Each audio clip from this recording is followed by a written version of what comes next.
प्राकट्य गोकुळात झालं याचा अर्थ प्रत्येकाच्या हृदयामध्ये परमात्मा प्रकट होतो. हृदयोपलब्ध हृदयसन्निविष्ट सर्वांच्या हृदय देशी असं म्हटलेलं आहे. हृदयामध्ये मी रामो असता सर्व सुखाचा रामो. हृदयोपलब्ध तो हृदयामध्ये प्रकट होतो. गोकुळात प्रकट झाला म्हणजे हृदयामध्ये प्रकट होतो. आता हृदयात भगवंताचं प्राकट्य होणं म्हणजे काय हो? गोकुळातल्या चरित्राचं वर्णन म्हणजे काय हो? लक्षात घ्या. तर गोकुळातलं चरित्र म्हणजे तुमची हृदयापासून ज्या इंद्रिय वृत्त्या कार्यप्रवण होतात त्या प्रत्येक इंद्रिय वृत्तीची जी क्रिया आहे ती निष्कपट असली पाहिजे, निष्काम असली पाहिजे. कामना प्रयुक्त क्रिया कोणालाच आवडत नाही. मी काय करतो काय काहीतरी इच्छा धरून दिलं की ते देवही घेत नाही, बाबाही घेत नाही. निष्काम भावानं तुम्ही थोडंही दिलं तरी ते देवाला आवडते. कामनायुक्त कामनेचं विष ज्याच्यात आहे अशी क्रिया देव घेत नाही व त्या क्रियेला शास्त्रही मान्यता देत नाही.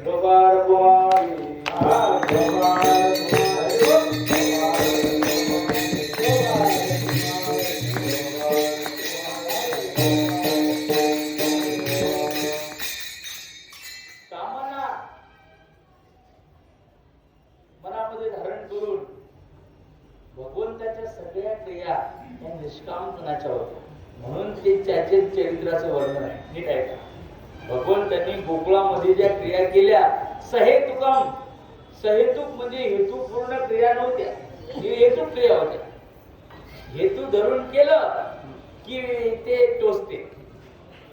नीट आहे का? हेतू धरून केलं की ती टोचते म्हणजे करणाऱ्याला ते भार होतो त्याचा. मग कोणाचा उपकार घेऊ नये म्हणतात ते कोण आहे? निर्हेतुक क्रिया असली पाहिजे. मग निर्हेतुक म्हणजे मनाला सुद्धा माहित नसलं पाहिजे, इंद्रियांना सुद्धा माहित नसलं पाहिजे अशी क्रिया, त्याचं नाव चरित्र. नीट आहे का? भगवंताचं चरित्र का उच्चारण केलं जातं तर भगवंताच्या क्रिया सहज होत्या. सहज सहज क्रिया घडली की त्या ती चरित्र बनते आणि हेतू पूर्ण केली की त्याचा दोष लागतो. नीट आहे. हेतू पूर्ण म्हणजे श्रीमंत व्हायचं, मग कागदावर तोडतोड केली, कोटी रुपये आपल्या नावावर करून घेतले बँकेत, हा झाला, ही झाली चोरी. नीट आहे का? ही झाली चोरी. आणि भगवंताने गोकुळात काय केलं? चोऱ्याच केल्या.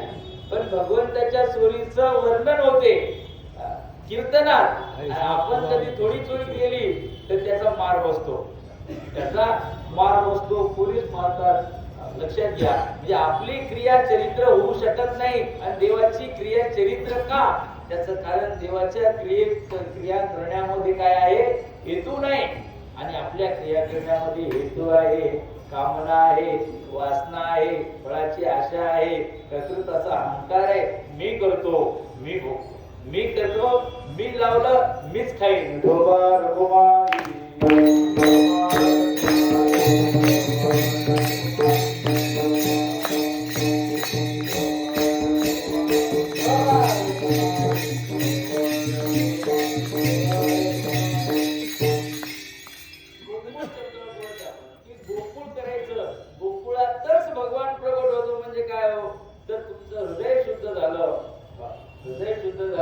म्हणजे मग त्या हृदयामध्ये जी होणारी जी क्रिया आहे ती तशीच होईल.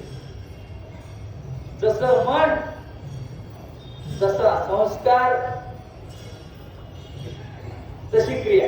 लक्षात घ्या. मनाचा जसा संस्कार असेल तशी क्रिया घडते. म्हणून मनाचा संस्कार निर्माण असला पाहिजे, मन शुद्ध असलं पाहिजे, हृदय शुद्ध असलं पाहिजे. मग हृदय शुद्ध असेल तर त्या हृदयामध्ये क्रिया शुद्ध होईल. अर्थात हृदयामध्ये भगवंताचं प्रकटीकरण होईल. इथे लिहिलं चरित्र ते उच्चारावे केले देवे गोकुळी. गोकुळी गोकुळामध्ये भगवंतांनी ज्या क्रिया केल्या त्या क्रियांचं वर्णन इथे करायचं आहे. त्या क्रियेचं वर्णन ऐकलं केलं ऐकलं की त्याच्या मनाला पाझर फुटतो, तो या आल्याचा अधिकारी विठोबा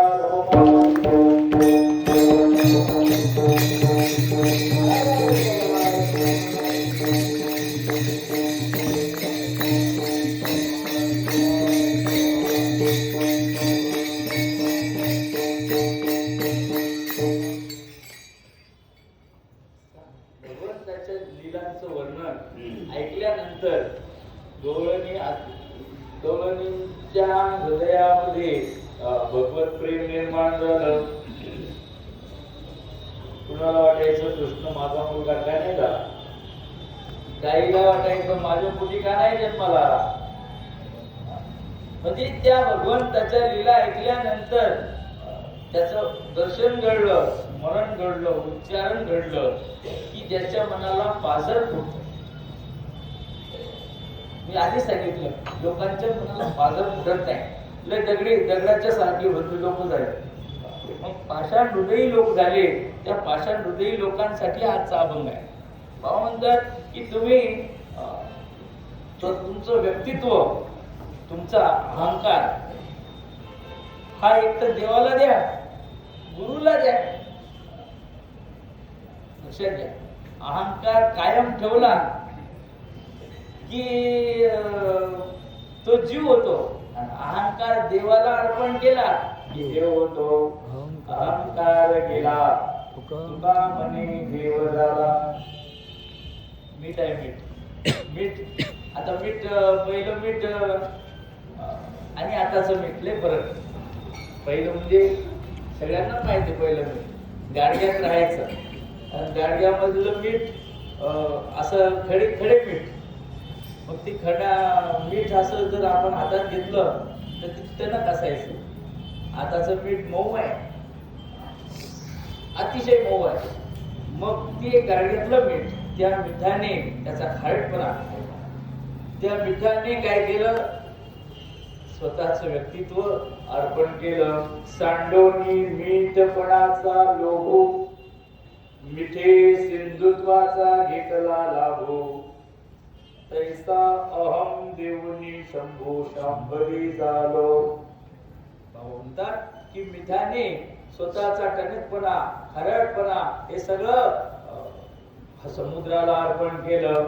आता ते मीठ समुद्र एवढं झालं. ऐका केवढं झालं, मीठपणाचा लोभ सांडोनी मिठे सिंधुत्वाचा घेतला लाभू. तैसा अहंकार अहम देवोनी शंभू शांभवी झालो. जीवाने जीवाचं व्यक्तित्व, जीवाने जीवाचा अहंकार, मीपणा, आपलं नाव, आपलं रूप, आपलं सगळं हे भगवंताला अर्पण केलं पाहिजे, गुरुला अर्पण केलं पाहिजे.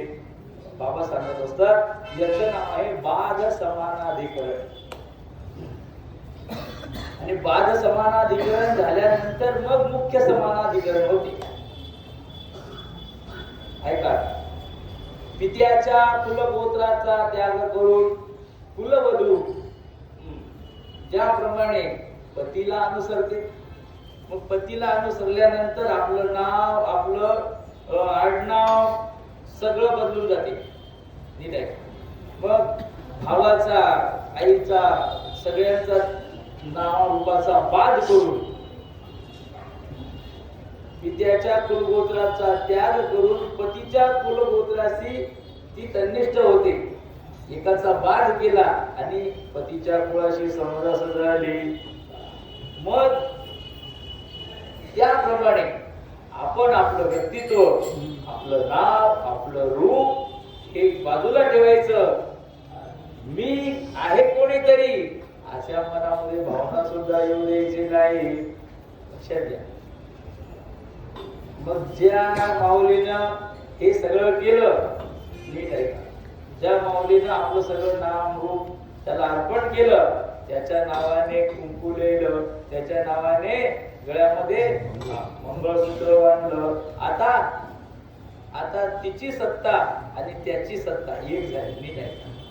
मग आपली सत्ता कायम ठेवली की रडावं लागते, आणि आपली सत्ता अर्पण केली, सत्ताच नाही, सत्ता धन्याची की जी मायबाप. बाबाचं वाक्य आहे. सत्ता कोणाची आहे? परमात्म्याची सत्ता आहे. आपलं काहीच नाही. आपण म्हणतो सगळं माझंच आहे. लक्षात घ्या, जोपर्यंत मीपणा कायम आहे, जोपर्यंत आपलं व्यक्तित्व कायम आहे, जोपर्यंत आपलं नाव कायम आहे, तोपर्यंत असा जो दर्प आहे हाच तुला त्या ठिकाणी राहायला लावतो. काय कर, हरपो माझे नाव रूप तुझ्या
जो हरपायचं ज्याला जमलं तो अमर झाला.